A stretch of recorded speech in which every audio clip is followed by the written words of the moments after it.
예, 잘 읽었죠? 예, 이제 설교 시작하도록 하겠습니다.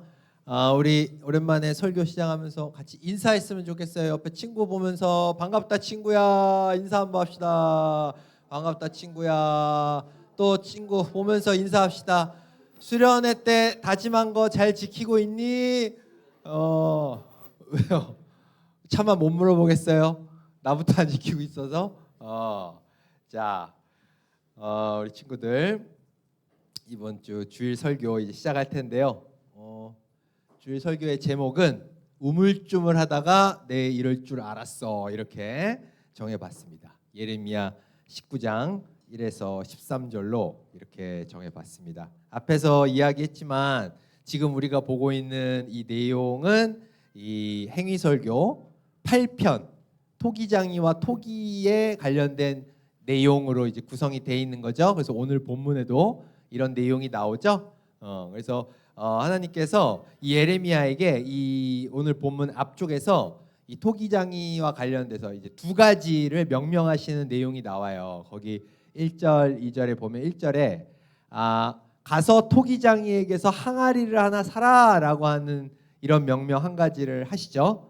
그리고 2절에 보면 질그릇 조각 성문 입구에 있는 흰놈의 아들 골짜기로 나가서 내가 내게 이르는 말을 선포하여라. 그 항아리 가지고서 흰놈의 아들 골짜기라는 데를 가서 이제 내가 너에게 주는 말을 선포해라. 이게 두 번째 이제 명령이시죠. 그죠?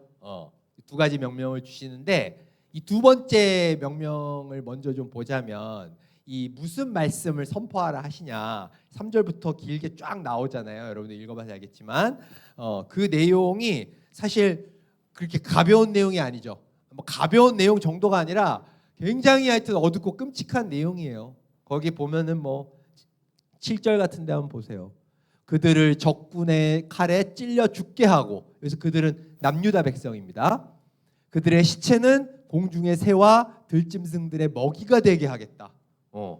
그리고 9절에 사람들이 너무 굶주려 자기 자식들까지 잡아먹을 것이며 이웃끼리도 잡아먹기 시작할 것이다. 야, 진짜 한번 여러분들 그 모습을 한 번만 상상해 보세요. 상상이 잘 안 되죠? 그죠? 서로 막 이웃을 잡아먹고 자기 자식까지 잡아먹고 시체가 막 들판에 막 널브러져 가지고 새들이 그 시체를 뜯어먹고 너무 하여튼 끔찍한 이런 이 메시지를 선포하라고 이렇게 말씀을 하시는 거잖아요. 그죠? 도대체 하나님께서 이런 끔찍한 말씀을 왜 선포하라 하시냐? 계속해서 이야기하지만 이것은 왜 그런 겁니까? 하나님의 말씀을 듣지 않고, 그죠? 귀가 완전히 닫히고 마음이 닫혀서 하나님께로 돌이키지 않았기 때문이죠. 그죠? 근데 또 한 가지 드는 의문은 특히 왜 하나님께서 이 흰놈의 아들 골짜기라는 곳에 가서 이러한 말씀을 선포하라고 하셨냐는 거죠.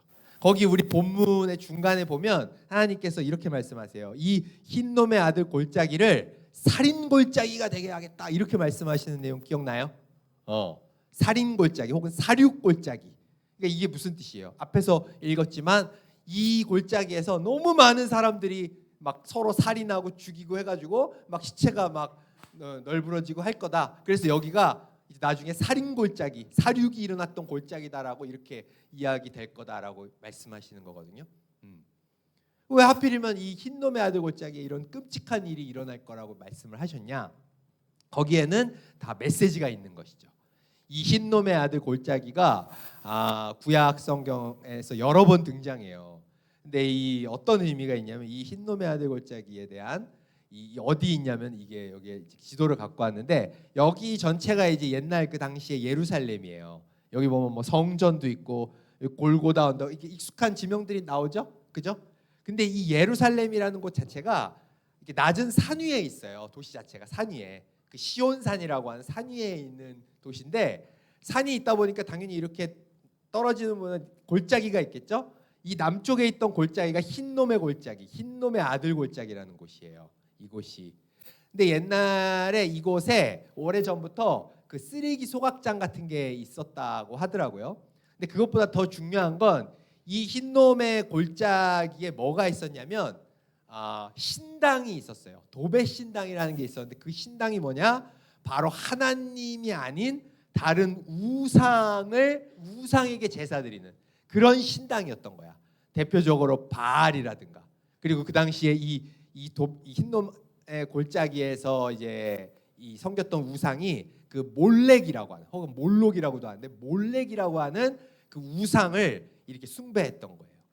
여기에 이제 참고할 만한 이제 그림이 있어서 갖고 왔는데, 이 몰렉 신이라는 게 이렇게 황소의 이렇게 머리를 한 사람의 몸을 하고 이런 신이었어요. 특히 이 몰렉 신 하면은 이제 떠오르는 게 뭐냐면, 성경에서 얘기하고 있는 게, 이 몰렉 신한테 제사 지낼 땐 인신공양, 사람들이 자기 자식을, 어린 자식을 이 우상에게 바쳤어요. 그래서 막 불의를 걷게 하고 이렇게 하는 아주 정말 끔찍한 일을 이 제사 때 행했다라는 것이죠. 그러니까 하나님이 성경에서 정말 이 몰렉신과 이 흰놈의 아들 골짜기를 가증스럽게 여기셨다라는 표현들이 자주 나와요. 그래서 어떻습니까? 앞에서 이제 계속 했지만, 이 흰놈의 아들 골짜기에서 나의 메시지를 선포하라. 이것이 살인 골짜기가 될 것이다. 그야말로 이것이 너희를 향한 나의 심판의 끝이 될 것이다 라고, 이렇게 이것이 너희를 향한 나의 심판, 그 끝이 될 것이다, 이런 메시지를 여기서 이렇게 주고 계시다라는 것이죠. 정말 하나님이 자비하신 하나님이 참고 참으시다가 이렇게 흰놈의 아들 골짜기에서 하나님의 마지막 심판의 메시지를 이제 선포하고 계십니다. 그런데 여기서 우리가 또 한 가지 살펴봐야 될 중요한 내용이 있죠. 아까 첫 번째 명령이 뭐였어요? 토기장이한테 항아리 사서 가지고 가라 그랬잖아. 그거 항아리 왜 가지고 가라 하셨는지 그거 안 나왔잖아요. 그게 이제 10절 11절에 나오거든요. 거기에 보면, 너는 이 말을 한 다음에, 그러니까 심판의 메시지를 전하고 나서 너와 함께 내려간 사람들이 보는 앞에서 그 항아리를 깨트려라. 이 행위설교죠. 이런 행동을 통해서 메시지를 전하라는 거잖아. 왜 그런 행동하라 그러냐? 11절, 항아리는 한 번 깨지면 합칠 수 없다. 나도 이 백성과 이 성을 항아리를 깨트리듯이 깨트려 버리겠다. 왜 그런 항아리 퍼포먼스를 하라 하셨는지 알겠어요? 항아리가 어때요? 깨지면 붙일 수 있어요? 아무리 막 기술이 정교해져서 본드로 잘 붙여도 티가 날 수밖에 없잖아. 다시 돌아갈 수가 없다는 것이죠. 그러니까 이게 무슨 얘기예요? 내가 이곳을 심판을 할 거다. 이곳을 심판을 할 건데, 이 심판은 어떤 심판이다? 돌이킬 수 없는 심판이다. 그때 가서 하나님 죄송해요, 막 이렇게까지 저희 심판 될 줄 몰랐어요, 막 아무리 해도 절대 돌이킬 수 없는, 번복될 수 없는 그런 심판이다라는 걸 이 항아리 퍼포먼스를 통해 하나님이 분명하게 전하고 계시다라는 것이죠. 무슨 얘기인지 이해가 되나요?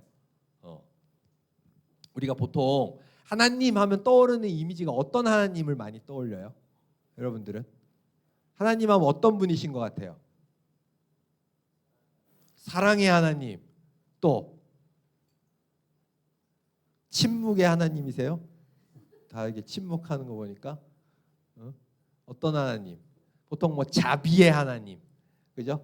오래 참으시는 하나님, 이런 이미지를 많이 생각하잖아요, 그죠? 그게 맞아요. 사실 그게 가장 중요한 하나님의 모습이시죠. 그러나 하나님께서는 오래 참으시고 또 자비를 우리에게 베푸시지만 어떻습니까? 한번 작정하신 그 심판을 돌이키지 않으시는, 돌이킬 수 없는 심판을 내리시는 그런 하나님이라는 겁니다. 이건 우리가 늘 반복해서 용서만 하는 하나님이라고 생각하면 우리가 당연히 돌이키지 않겠죠, 우리 마음을. 그렇기 때문에 하나님께서 분명하게 이걸 보여주시는 거예요. 분명하게 심판을 했을 때 돌이키지 않는다라고 하는 걸 이렇게 보여주시는 거죠. 그래서 성경에는 많은 구절 속에서 하나님이 우리에게 주시는 기회와 때는 분명히 정해져 있다, 무한정 있는 게 아니다라고 하는 걸 보여주는 그런 메시지들이 많아요. 여기 뭐 전도서 같은 데 보면 범사의 기한이 있고 천하만사가 다 때가 있다. 하나님이 우리에게 주시는 기회는 때가 있다라는 거예요. 그리고 또 바울이 에베소서에서 세월을 아끼라, 때가 악하니라, 이렇게 말씀하시는데, 여기서 세월을 아끼라는 것도 하나님의 기회가 있을 때 그걸 잡아야 된다. 돌이킬 수 없는 심판이 우리를 기다린다. 기회 있을 때 잡아라 라고 이런 뜻을 내포하고 있거든요. 이렇게 성경은 계속해서 그 기회가 계속 있는 게 아니라 있을 때 잡아야 된다라고 하는 이야기를 이렇게 강조를 하고 있다는 거죠. 근데 인간이 어떻습니까? 이렇게 얘기해도 기회 있을 때 잘 잡나요? 잘 안 잡죠? 예, 인간의 속성이 참 죄악된 본성이 있다 보니까 늘 자꾸 기회가 있을 때 놓치고 우물쭈물 하다가 그냥 그죠? 후회하고 그 전도사님이 좋아하는 그 아일랜드의 극작가 중에 이제 조지 버나드 쇼라는 사람이 있어요. 근데 그분의 그 묘비명이 굉장히 유명해요. 한번 좀 들어봤는지 모르겠는데 그게 이런 말이 있어요. 우물쭈물하다가 내 이럴 줄 알았다.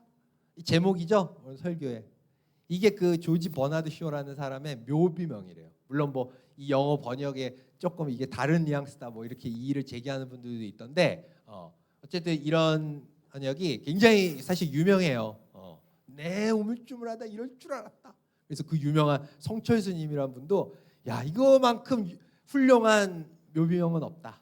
그러니까 그게 무슨 의미예요? 그러니까 인간의 모습을 정확하게 아주 통찰력 있게 정확하게 꼬집어냈다라는 거잖아. 우리 인간이 늘 우물쭈물하다. 뭐 나중에 하면 되지 뭐. 뭐 꼭 지금 해야 돼. 뭐 나중에 뭐 언제 기회 있겠지. 우물쭈물 하다가 나중에 어때요? 아이고 내가 이렇게 망하게 됐네라고 하면서 그때 가서 후회하는. 그게 바로 우리 인간의 그런 모습이다라는 것이죠. 이게 참 그런 우리의 모습을 잘 보여주고 있는 것 같아요.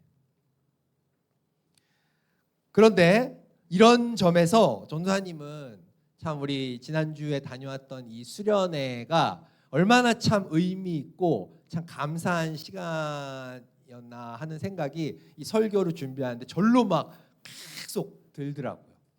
왜냐하면은 이제 뭐 많은 너무나 소중하고 감사한 시간들이 많이 있었지만 특히 이제 전도사님이 이제 담당했던 시간 중에 이제 큐티를 하는데 우리 친구들 뭐 기억하겠지만 많은 친구들이 어때요?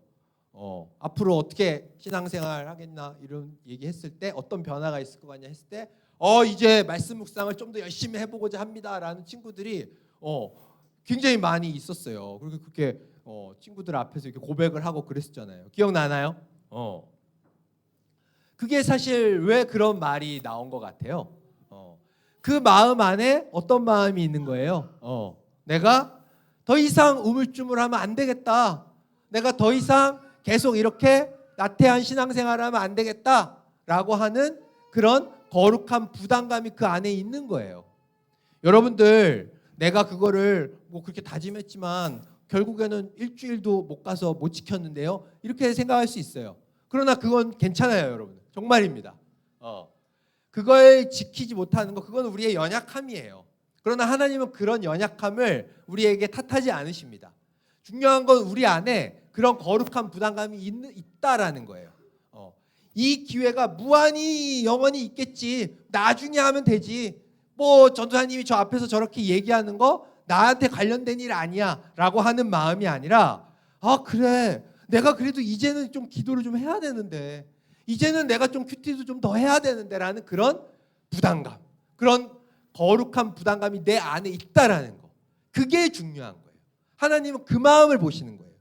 그걸 지키지 못하는 건 우리의 연약함이기 때문에 하나님은 오히려 그런 우리의 모습을 불쌍히 여겨주세요. 자비를 베풀어 주세요. 근데 마음이 꽉 막혀서 무슨 얘기를 하든 내 얘기 아니야. 뭐 나중에 하면 되지. 이런 친구들이 있습니다. 그런 친구들이 진짜 위험한 거예요. 하나님이 이 오늘 예레미야서를 통해서 하시는 말씀은 아무리 얘기를 해도 그 마음속에 요동이 없는 그 거룩한 부담감을 갖지 않는 자들을 향한 메시지라고 하는 거예요. 지난주에 전도사님이 그 설문조사 했었죠? 이따가 2부 순서 때 그 설문 우리가 같이 보는 시간을 좀 잠깐 가질 거예요. 그래서 이제 볼 텐데 그 중에서 전도사님이 이렇게 읽다가 우리 친구들이 진짜 열심히 정성껏 잘 적어줬더라고요. 뭐 상 준다 그래서 그런지 모르겠는데 엄청 열심히 잘 적어줬는데 그 중에서도 전도사님이 탁 눈에 들어오는 그런 내용이 있었어요. 막 길게 막 화려하게 쓴 내용 전혀 아닙니다. 근데도 그 내용을 보고서 전도사님이 얼마나 마음이 울컥하고 막 감동스러운 그런 내용이 있었는데, 그 내용 뭐 다 소개할 수 없으니까 짧게 한 문항에 대한 것만 여러분들한테 소개를 해주자면 이런 문항이에요. 11번. 수련회 통해 자신의 신앙에 변화가 있을 것 같나요? 구체적으로 어떻게 하라고 했을 때 이렇게 답한 친구가 있어요. 교회나 기독교에 별로 생각 없었는데 이번 수련회를 통해 예수님을 믿는 마음이 생긴 것 같다라고 이렇게 적어줬어요. 뭐 급하게 아주 휘갈겨 쓴 티가 나는데 그런 거 중요하지 않죠. 뭐 양이 뭐 많은 것도 중요한 게 아니에요. 뭐 화려한 뭐 기독교적 용어가 있는 게 중요한 것도 아니죠. 그 내용이 어때요? 누가 쓴지 짐작가요? 모르겠어요. 누가 썼을 것 같아요? 남자? 왜 글씨가 큰일 났네, 여잔데. 이게 마지막 문제다 보니까 앞쪽은 잘 썼어요. 뒤쪽이 이제 빨리 이제 하다 보니까 이게 바로 서윤이가 쓴 겁니다.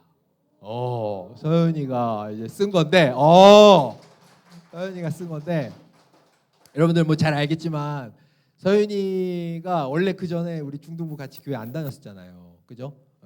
그 수련회 당일 아침까지도 전도사님은 서윤이가 오는 걸 몰랐어요. 서윤이도 결정을 이제 따로 하거나 그러지 않았던 걸로 전도사님 알고 있거든요. 사실 뭐 교회 다니지도 않던 애가 2박 3일 수련회 가는 게 얼마나 어색하겠어요. 지금도 사실 이렇게 앉아 있는 거 쉽지 않을 거예요. 뭐 여기에 뭐 친한 친구가 있는 것도 아니고 그잖아요. 근데 어떻습니까? 문화센터 선생님이 가보자라고 하는 그 권유에 마음을 열어서 온 것, 그것도 얼마나 소중한지 몰라요.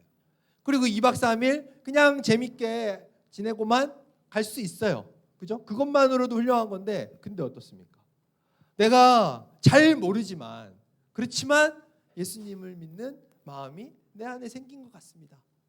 물론 이 이야기가 뭐 아직 이제 기독교에서 더 많이 배우고 예배에 대해서 배우고 해야 될 부분이겠지만, 이런 순수한 이런 고백을 할 수 있게 됐다는 거, 이게 얼마나 소중한 고백이냐 하는 그런 생각이 들어서 저는 읽으면서 참 되게 뭉클했던 생각이 듭니다. 하나님이 원하시는 게 이런 거죠. 뭔가 대단한 신앙생활을 하기를 원하시는 게 아니에요. 하나님이 주시는 이 기회에 귀를 닫고서 나는 내가 갈 대로 갈 거예요, 내가 하고 싶은 대로 할 거예요 라고 하는 것이 아니라 마음을 열어서 한 번쯤 시도해보고, 주변에 수련회 가자는 그 권유에 마음을 열고, 이런 것이 하나님께서 얼마나 기쁘게 받아주시는 그런 우리 성도들의 행동이냐 이거죠. 이제 설교를 마치고자 합니다. 우리 인간 늘 우물쭈물하다가 후회하는 게 우리 인간의 모습이에요.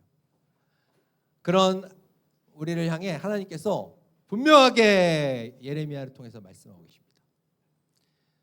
나는 사랑의 하나님이고 자비의 하나님이고 네가 내 품으로 돌아오기를 눈물로 기다리고 있는데 기회가 무한대로 있는 게 아니야. 분명하게 알아야 돼. 지금 너에게 주어진 기회가 마지막 기회다 생각하고 빨리 이걸 붙잡아라. 오늘 이 예배가 나의 마지막 예배라고 생각하고 이걸 붙잡아라. 오늘 이 하루 나에게 주신 이 말씀, 내가 한 번 기도할 수 있는 기회가 마지막 말씀이고 마지막 기도다라는 생각으로 이 기회를 붙잡고 하나님 앞에 나아와라. 그런 거룩한 부담감을 가지고 내 앞에 나와주기를 원한다라고 우리 하나님 말씀하고 계십니다.